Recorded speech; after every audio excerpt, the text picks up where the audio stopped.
Hi everybody, Abby here. Through this video, I'm going to show and talk to you about how you can make a collagraph using recycled materials and relief printmaking processes.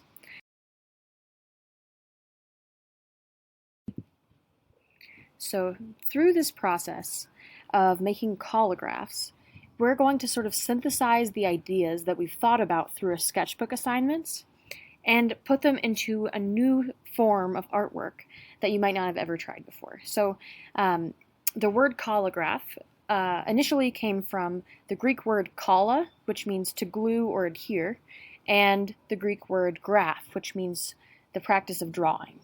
So basically, through adhering materials onto a printing plate or a printing block, you can then create a sort of drawing through the printmaking process. So through this video, I'm going to show you some techniques, some potential ideas, but at the same time, I really recommend you guys get creative. Try to find some things that are laying around your house that you might not have thought about initially. You can really use anything in a collagraph as long as it's within a certain width. So as long as it's sort of like a flat surface of some kind, it'll be a perfect thing to at least do some experiments with. So we're starting out with a piece of cardboard, and I really recommend like the corrugated cardboard so it's thick enough so it can handle your ink and your materials. And then you'll need some glue. So a hot glue gun works great. You can also use the matte or gloss medium, which is on the supply list. But the hot glue gun will just sort of speed up the process a bit, and I'm going to show you guys how to use both. So then I have some materials. So I've got some bubble wrap, some string. I've taken the string and sort of pulled it apart to create some different sizes, which I can then use to create lines in my work. Then I have some different pieces of foam and some different pieces of this corrugated plastic from the inside of some tube. And then I also have some fishing line, which is really thin and will create a beautifully fine line in your work. So the next thing I'm going to do is I'm just going to take some small pieces of cardboard. This one's about 2 inches by 2 inches. And I'm then just cutting up some textures and I'm composing with them. So when I'm selecting material, at first you might not know what kind of print or mark it will make, and that's totally fine. This is really an experimental process. And it's okay if you ditch your first block after you make it and print with it. So I'm adding some bubble wrap here. I'm then sort of cutting up some different strings to add some linear elements to my composition. So I know, because I've done this before, that this bubble wrap is going to make a really dramatic pattern. So wherever there's the sort of circles from the bubble wrap, it'll be a really deep mark because they really hold ink in the plastic. So because I know it'll be a pretty heavy bottom of the composition there, I want to make sure that my viewer doesn't get lost in the top of my composition. So I'm adding some string, some fishing line. I can also use the hot glue as a texture itself. And I'm making these lines in sort of this kind of curve because it'll lead the viewer's eye up and around through this negative space and back into this heavier section of thick pattern on the bottom. And you'll see what I mean as we get into the printing process. But I really recommend experimenting with different line quality and really thinking about how you're utilizing pattern, but also how do those textures create a pattern of their own. So almost every texture that we have can be created into a pattern. Some of them have patterns embedded in them already. So here I'm showing you how to use some gloss or matte medium. Here I'm using matte medium, and it's really kind of a matter of preference, whether you like things matte or glossy. I really like to use a combination. But now I'm taking some little sort of seed pods from a dandelion that I found outside, and I'm just putting them right into this gloss medium. And I thought this was a better option than the hot glue because of how delicate those seeds are, and I really want to capture the delicate beauty of them in the print. I'm also adding some leaves and some sort of like bristly bits of plants from outside. And I'm composing these into a pretty minimal composition, but at the same time, I want there to be movement. So when you're composing these collagraphs, I want you to, for some of them, think about your whole printing plate or your whole collagraph block as a composition itself. But also don't be afraid in some of the smaller ones to think about them as elements to then be created into a pattern.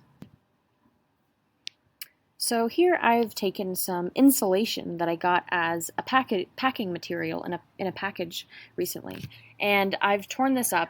A lot of the things that you get in the mail actually can become incredible textures for collagraphs. It's a great way to reuse things that might end up in the recycle bin or trash. So when you're composing these collagraphs, I really want you guys to think about how you are balancing the weight of elements. So it's true that the print from one of these textures might end up much different than the way it looks currently. So you do have to be flexible and sort of be ready to change up your idea as you get into the printing process. And when you're working with hot glue, I really recommend having a second sort of tool, like the end of a paintbrush, a pencil, something to push down your surfaces on top of the hot glue instead of using your finger like I am. I burnt myself in the process. Just be really careful. So here I'm using the hot glue as a drawing element itself. So I know, because I've done this before, that the hot glue is going to create a really beautiful texture that's pretty strong and retains a lot of the line quality in which you initially see it. So here I'm also adding some pieces of foam that I've cut up into some strips, and I kind of am creating like a staircase back into the center of the composition here. I'm also adding a leaf, some pieces of like corrugated plastic from the inside of a tube, really just things that I'm curious about. So what I find so exciting about this process is that you really have to be ready for the materials to reveal something new to you. So instead of being completely in control, you really have to listen to what it is that these textures are telling you and what it is that they're telling you when you put them together in certain combinations. So I've also added some tree bark. I love how this this really rugged texture looks, and I'd like to make a collagraph of purely tree bark in the future. And now I'm making another iteration. So throughout the course, I'm going to ask you guys to make multiple iterations of different ideas. So especially with really experimental processes like this, I find that it's really, really important that I just sort of go with the flow, grab a new printing plate whenever I have a new idea. And to me, this sort of bit of bark here looks a little bit like an alligator, and it might not end up looking representational at all in the end. But I like the idea of sort of creating an object that's more in the foreground to sort of balance out that bubble wrap in the background. And here I'm using some string, which I've sort of separated into smaller bits, and I'm hoping this will look a bit like a horizon line of some kind. So there's something that's sort of reminiscent of landscapes in a lot of these works. So that's something to think about as you make your projects. Sort of, even if this space isn't necessarily representational, what might it represent to you in its abstraction? I found this was a perfect opportunity to use the gloss medium instead of the glue gun because that string is so delicate, and I really wanted to keep its subtlety. So some materials will definitely work best with the medium. So next we're going to move on to printing your collagraphs. So you're going to need some printing ink. It's important that you use printing ink instead of acrylic paint because of the drying time. So if you only have acrylic paint, you're more than welcome to try it with it. I always recommend experimenting with any method, even if I say it might fail. It's always worth trying. But I use Speedball block printing ink, and I want to stress that you guys should definitely get water-soluble printing ink, because oil-based is going to really be a pain in your neck as you get into the process. Cleanup is way tougher. So along with your water-based printing ink, you're going to need a brayer. I made my own using a foam dowel, drilling a hole in it, and putting some thick wire through it. You're also going to need a sheet of glass in order to roll out your ink into a really smooth, thin layer to coat your brayer in a way that's not going to be too thick or too thin. And one way to test that you've gotten your ink rolled out nice into a nice consistency along your brayer is to listen for a tacky sound. So as you're moving it across your glass, it should sound very sticky and tacky before you roll it out onto your block itself.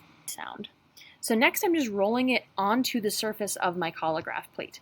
So there's going to be sections where it's going to get onto the cardboard itself instead of the materials, but that's totally fine. I just like to think about that as an additional design element that you can take into consideration. Next, I'm going to make some test prints. So using just printer paper or newsprint, something cheap, I'm making a few quick prints.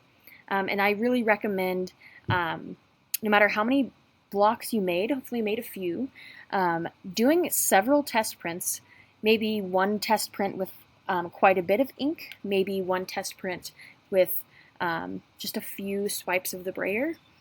And then when you're actually pushing the plate onto the paper, I really recommend pushing through the cardboard and making sure that you're transferring even the more lower down textures. So not everything might be at the same height.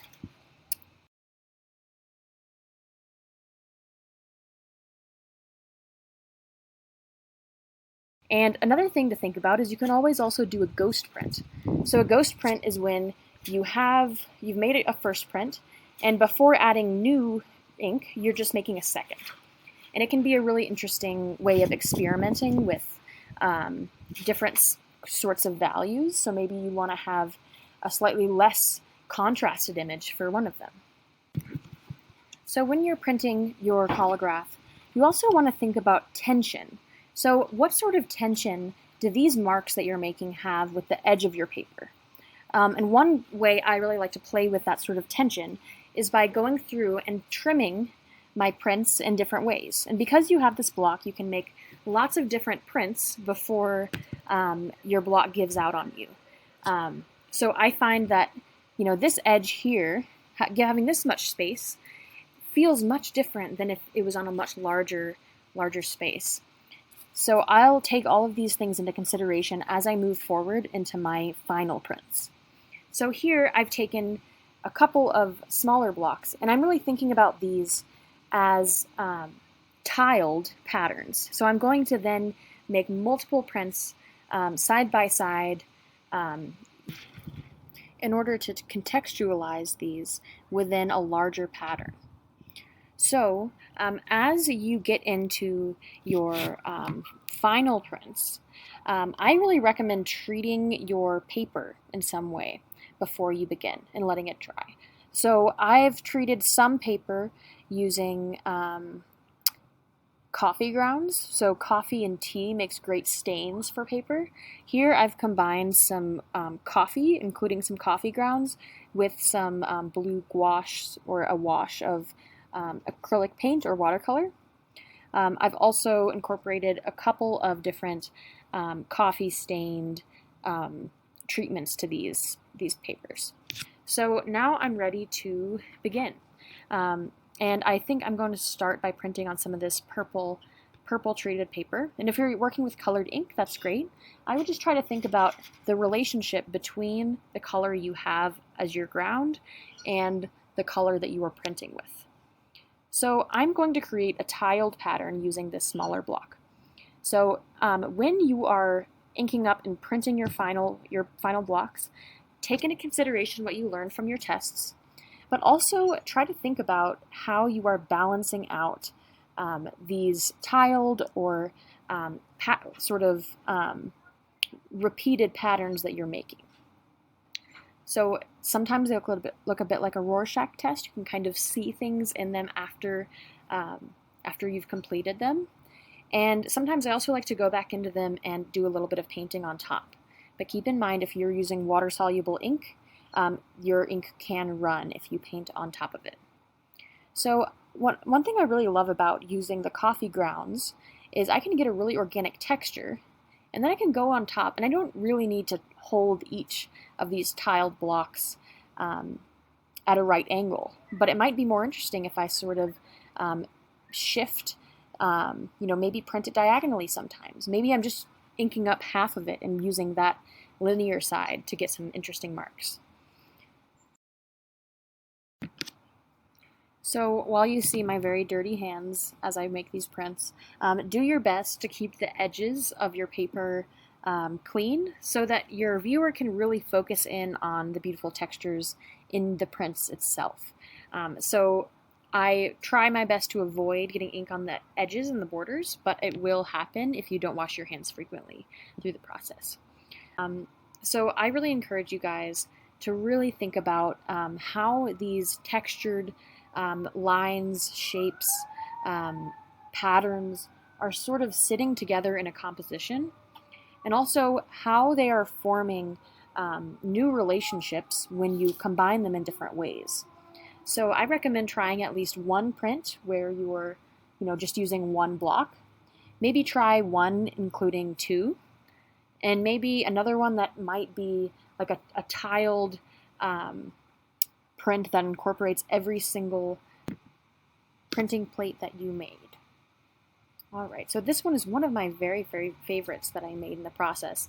And one thing that I think is working really successfully is how small and detailed the texture of the background is and how that is mimicked in the foreground, which is in really high contrast. So here I found that the print on the left didn't have quite enough balance in dark, so I went and printed another section right on top of it.